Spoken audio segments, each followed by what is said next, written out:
Thanks, Joe. And good afternoon and welcome to the 128th regular meeting of the Executive Board. I would like to add my welcome to the pilot groups joining us for the first time, Amerijet and Western Global. Welcome. Well, what a year it's been. I have to say it feels great to see at least some people here face to face, and I look forward to the time we can all be here together.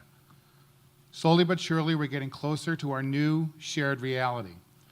I don't know if things will ever be the same as they were pre-COVID, but we're moving closer to whatever normal is going to be next. The recovery is moving slowly for our Canadian members, but here in the United States, many of our pilot groups have resumed hiring and are welcoming passengers back in ever-increasing numbers. And in the cargo sector, you've been hiring just to keep up with demand. Here at the national office, thanks to an amazing team effort of our pilot leaders, volunteers, and staff, combined with other factors that I'll discuss today, we're coming out of the crisis in perhaps the best possible position we could have imagined when things first hit in March 2020. Don't get me wrong, there's lots of hard work ahead, but we must remain vigilant. So let's take a look at how we did last year and where we are now. As you see here, even with the pandemic, ALPA still registered a net income of $89.4 million in 2020. That's actually higher than our net income in 2019. At the same time, we see our actual dues revenue of $210.8 million, and that's about $12 million less than our actual dues revenue in 2019, but still above the 2020 budgeted amount. Things like the GA effort, including record number of responses to calls to action, as well as relationships our GA team has established on the Hill to secure not only the original PSP, but 2 extensions, was a major part of that success. Our team from representation worked with many MECs to negotiate groundbreaking deals, not only to keep our pilots on the property, but to reward them once they were on the other side of this pandemic. All these efforts kept the dues income steady, but the work and dedication of every department, committee, MEC, and LEC kept spending in check, which led to positive net income. More on that later. Our consolidated expenses in 2020 were $153.4 million, down nearly $25 million from the prior year, and thank you for everybody for your efforts in this area. Next, let's look at our numbers year to date for 2021 as of March 31st.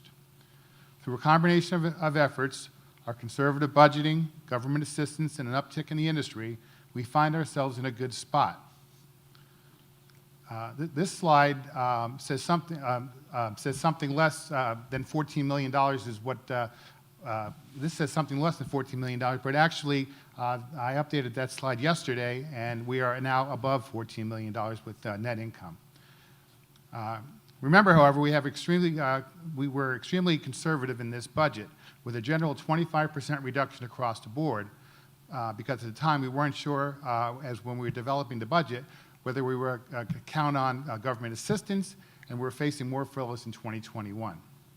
And while continued improvements in the airline industry will drive more revenue during the rest of this year, the simple act of getting back to business at ALPA will drive costs up.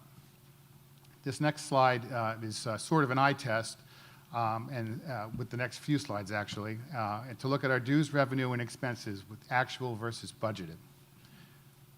Here we see the monthly dues totals for 2020 and 2021. The first thing you might notice when you look at 2021 dues revenue is a solid green line is that 2021 doesn't have that big spike in February like in 2020.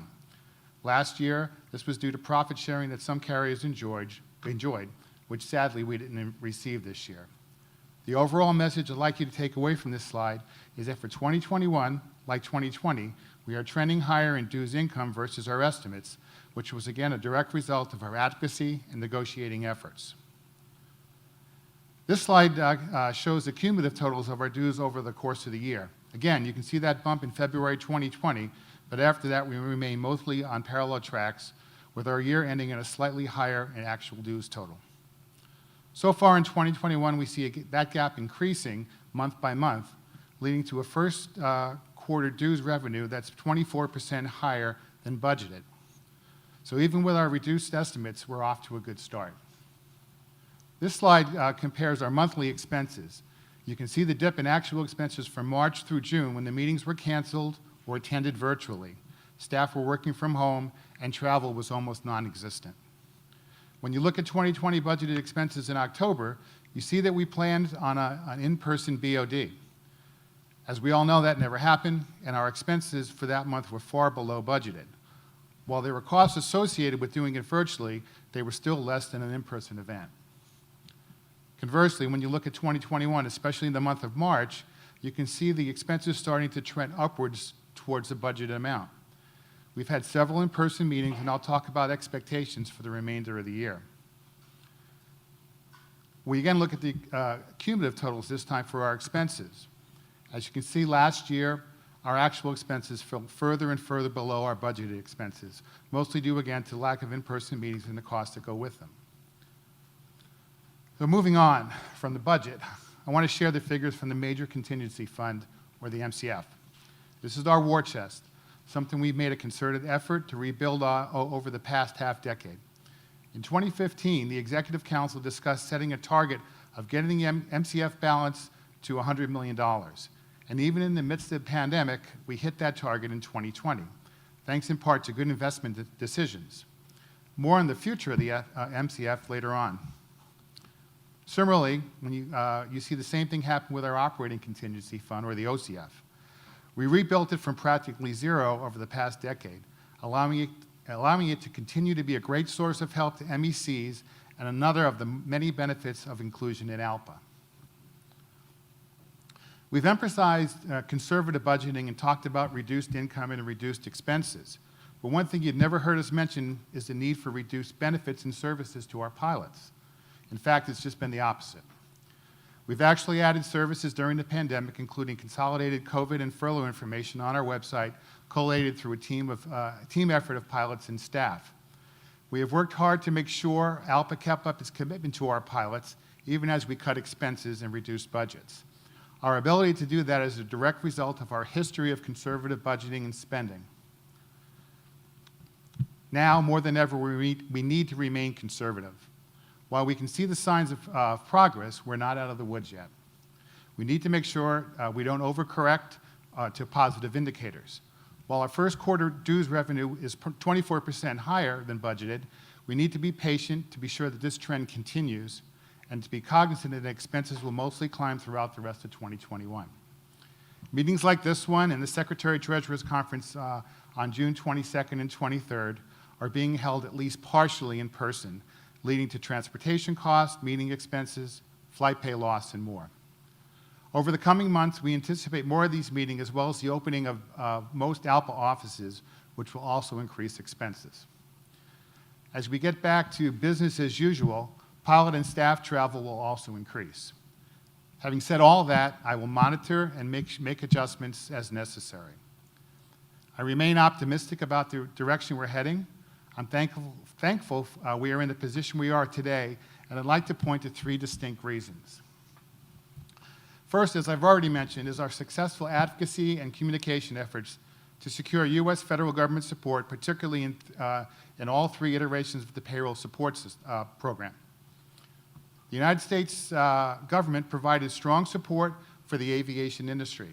Specifically, it targeted much of the support to workers, like the people like our pilots, instead of the executives and shareholders.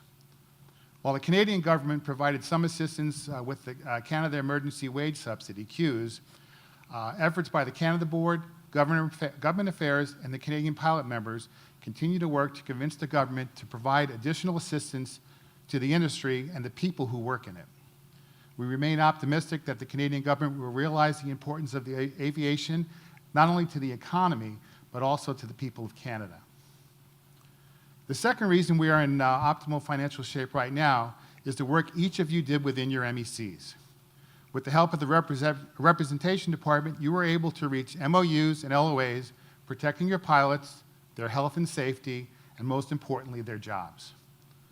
More than that, you took a holistic approach and made sure that the agreements would not only get your pilots through the crisis, but your airlines as well.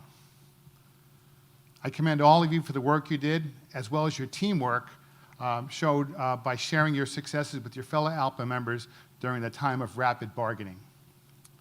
And finally, there was our budgeting process with our finance department. We waited as long as we could to finalize the 2021 budget, allowing for a more complete set of facts to drive our decisions. Initially, we decided on a 30% reduction in dues and spending before settling on a 25% figure we used after seeing how PSP, MOUs, and LOAs were going to be deployed. This once again was consistent with our conservative approach, and if you've learned anything from our remarks on budgeting over the past few years, that's just the way we like it. Next, I want to discuss the work of the Structure, Services, and Finance Review Committee, or SAFER. Mike Arcamuzzi, Bill Bartels, Claude Baraglia, Sean Creed, Mike Hambleton, and Joe Youngerman all serve on this committee, along with several staff members. It is truly my honor and privilege to work with this extremely knowledgeable and dedicated group of individuals. I'd be remiss if I didn't publicly thank Rick Meyer for his service to the committee and wish him well at Atlas. The SAFER Committee was tasked in 2018 to review the association's financial policies and suggest ways to update and upgrade our practices and services.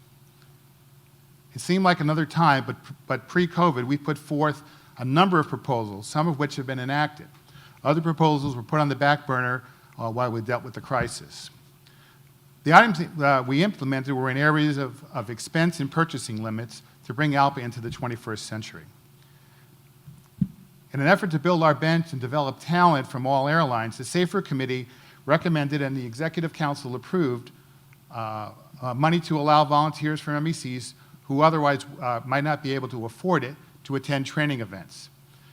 Unfortunately, that money was left out of the 2021 budget, and it's my hope that it will return again in 2022.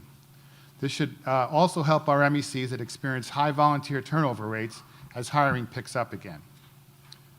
One of the major items SAFER has been tasked with is evaluating the MCF and the potential new uses of the fund. Previously, we recommended extending use of the fund for MECs after they complete formal negotiations and go beyond the signing of the contract to cover expenses incurred during implementation and the inevitable grievances that come with it.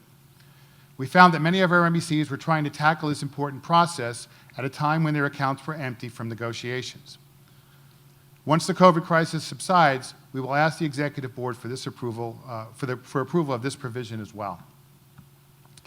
Our next meeting is scheduled for June 3rd, where we plan to discuss another potential use of for the MCF funds in the future.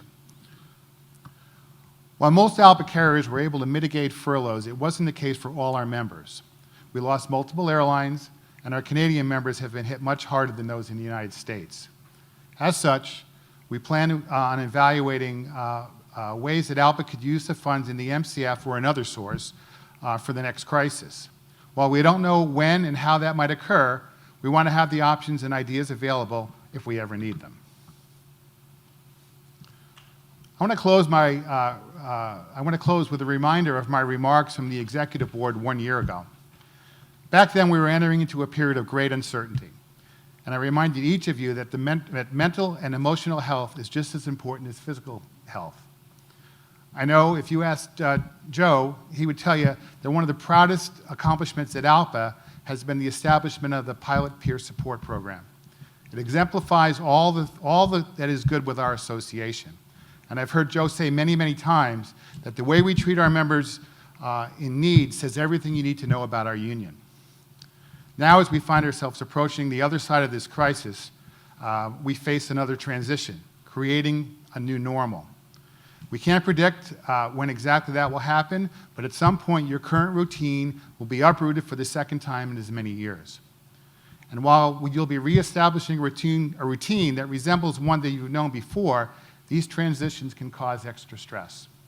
If you need it, or if you have a volunteer who needs it, needs someone to talk to, remind them that PPS is there, or SOAR at United, PAN at Delta, PATH at FedEx, and JetBlue's PAN. Someone, a trained volunteer, will relate to your stress, who can relate to your stress, is there and will actively listen. So I urge you to take good care of yourselves and keep a watch over your MECs and your volunteers in the coming months. Make sure we all remain healthy in every possible way.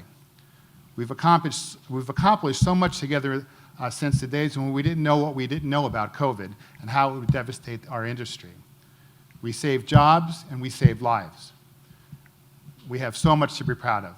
Please take care of yourselves and so we can all celebrate together in the future. Thank you.